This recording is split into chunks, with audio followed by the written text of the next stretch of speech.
नमस्कार दोस्तों, competitive exam शाला में आपका स्वागत है। दोस्तों, हम पढ़ रहे हैं भारतीय राज्य व्यवस्था के बारे में। पिछली क्लास में हम लोगों ने अनुसूचियों को एक बेहतरीन ट्रिक के साथ उसके कीवर्ड्स को सीखा था। आज की क्लास में हम अनुसूचियों को विस्तार पूर्वक सीखेंगे।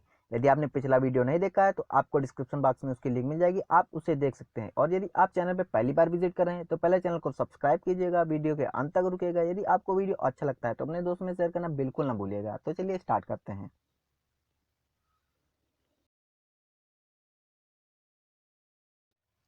पहली अनुसूची में राज्यों के नाम और संघ राज्य क्षेत्रों के नाम और उनकी सीमाओं के बारे में बताया गया है। राज्यों के नाम, जो हम लोग राज्यों में रहते हैं। संघ राज्य क्षेत्रों से तात्पर्य केंद्र शासित प्रदेशों से है, जैसे कि दिल्ली।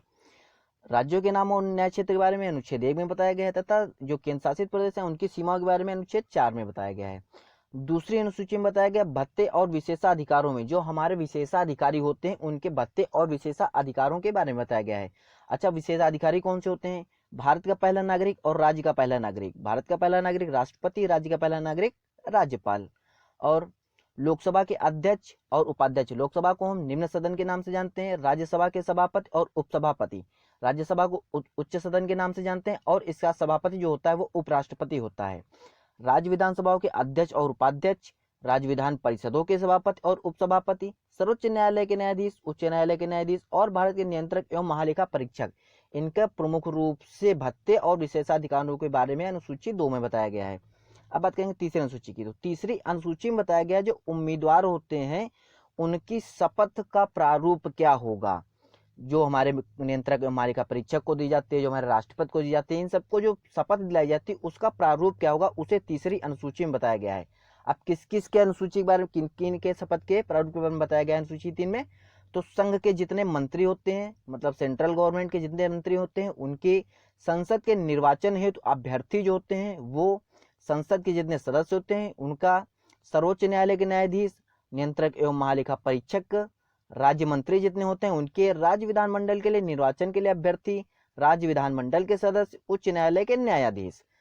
तो इस प्रकार से इतने लोगों के शपथ का प्रारूप दिया गया है अनुसूची 3 में।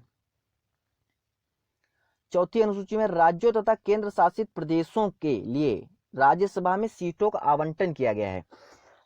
इसमें यह बताया गया कि राज्यसभा में किस राज्य से और किस केंद्र शासित प्रदेश से कितनी सीटें होंगी। अर्थात राज्यसभा में कुल राज्यों के और कुछ केंद्र शासित प्रदेशों की कुछ कुछ सीटें होती हैं जो कि भिन्न होती हैं।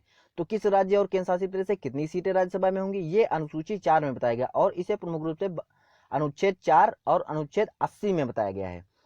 पांचवी अनुसूची में अनुसूचित जाति और जनजाति के क्षेत्रों के प्रशासन और नियंत्रण के बारे में बताया गया है।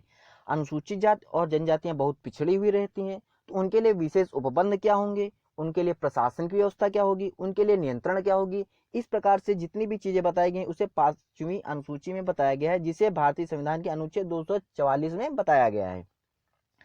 छठी अनुसूची में असम, मेघालय, त्रिपुरा, मिजोरम राज्यों के जनजातीय क्षेत्रों के प्रशासन के बारे में प्रमुख रूप से बताया गया। देखिए, अनुसूचित जाति और जनजाति यहाँ पर पूरे देश के लिए लागू था 5वीं अनुसूची में।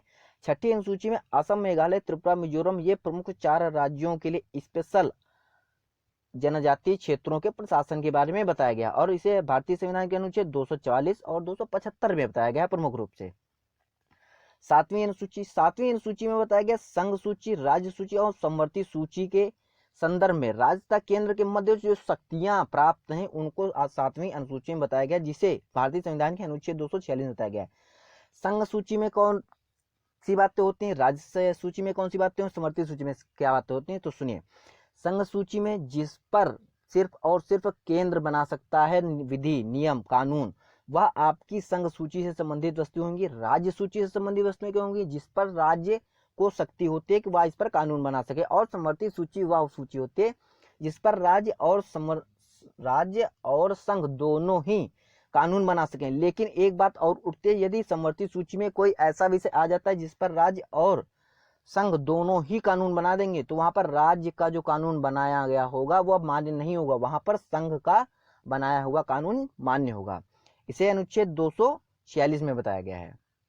8वीं अनुसूची में जो बताया गया वो हमारी भाषाओं के बारे में बताया गया है। जो भारतीय संविधान द्वारा प्राप्त भाषाएं हैं उनको बताया गया है। मूल रूप से इसमें 14 भाषाएं थी, लेकिन वर्तमान में कुल 22 भाषाओं को मान्यता मिल चुकी है। इसे अनुच्छेद 344 और अनुच्छेद 351 में बताया गया है। 92वें संशोधन द्वारा 2003 में रिसेंट में सबसे रिसेंट में यही ऐड की गई बोडो, डोगरी, मैथिली और संताली 92वें संविधान संशोधन द्वारा 2003 में जोड़ी गई हैं। इसमें जो पहला संशोधन हुआ था वो 21वें संविधान संशोधन द्वारा हुआ था 1967 में, और इसमें पहली भाषा ऐसी थी जो जुड़ी गई थी वो सिंधी थी। उसके बाद में कोंकणी, मणिपुरी और नेपाली को 71वें संविधान संशोधन द्वारा 1992 में जोड़ा गया।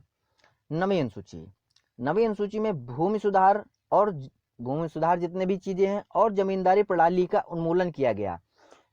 मतलब जमींदारी प्रणाली, जो पहले जमींदार होते थे तो उनके पास बहुत सी जमीन रहती थी, तो उसमें क्या किया गया, इनको जमींदारी हटा दी गई है, जमींदारी व्यवस्था हटा दे करके किसानों में जमीन को बांट दिया गया था, और भूमि से सुधार जितनी भी चीजें हुई वह नवी अनुसूची में हुई थी। सबसे प्रमुख इसमें यह है कि आप इसका प्रावधान 31 खा में रखा गया है अनुच्छेद भारतीय संविधान में, और भारतीय संविधान में जो पहला संशोधन हुआ था 1951 में वो इसी से संबंधित था, और उसी के संशोधन द्वारा नवी अनुसूची पहली बार जुड़ी गई थी। मूल संविधान में 8 अनुसूचियां थी और उसके बाद में वर्तमान संविधान में 12 हो चुकी, मतलब 4 नई अनुसूचियां जोड़ी गई। तो जो पहली अनुसूची जोड़ी गई थी नवी अनुसूची वह 1951 में पहले संविधान संशोधन के द्वारा जोड़ी गई थी। 10वीं अनुसूची, 10वीं अनुसूची में राजनीतिक दलों के दल बदल कानून को बनाया गया है। इसे अनुच्छेद 102 और 151 में प्रमुख रूप से बताया गया है। इसे 52वें संविधान संशोधन द्वारा 1985 में भारतीय संविधान द्वारा जोड़ा गया था। 11वीं अनुसूची, 11वीं अनुसूची में पंचायत की शक्तियां, प्राधिकार और जिम्मेदारी को बताया गया। मतलब ये बताया गया कि किसी भी नगर पंचायत की कौन सी शक्तियां होंगी, कौन से अधिकार होंगे, उनकी जिम्मेदारी क्या होंगी अपने नागरिकों के प्रति, अपने समाज के प्रति। इसमें कुल 29 विषय हैं और इसे 73वें संविधान संशोधन द्वारा 1992 में जोड़ा गया था, जिसे 243 6 अनुच्छेद में बताया गया। इसे प्रमुख रूप से याद रखिएगा क्योंकि ये एग्जाम्स में पूछा जाता है। 11वीं और 12वीं अनुसूची को कई बार एग्जाम्स में पूछा जा चुका है। 12वीं अनुसूची, 12वीं अनुसूची में नगर पालिकाओं की शक्तियों के प्राधिकार और जिम्मेदारियों के बारे में बताया गया। 12वीं अनुसूची में बताया गया कि नगर पालिका के अपने नागरिकों के प्रति क्या जिम्मेदारी होंगी, क्या अधिकार होंगे। इसमें कुल 18 विषय रखे गए और इसे 74वें संविधान संशोधन द्वारा 1992 में 243 बा में जोड़ा गया। देखिए यहाँ पर 11वीं अनुसूची आपकी 73वें संविधान संशोधन द्वारा और 12वीं अनुसूची आपके 74वें संविधान संशोधन द्वारा जोड़ी गई थी। दोनों ही 1992 में जोड़े गए थे और इसे 243 छा में रखा गया, इसे 243 बा में रखा, तो एक दूसरे से ऐड करके आप इसे याद रख सकते हैं।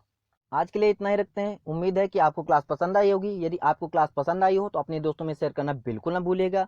तब तक के लिए थैंक यू, धन्यवाद। फिर मिलेंगे। जय हिंद, जय भारत।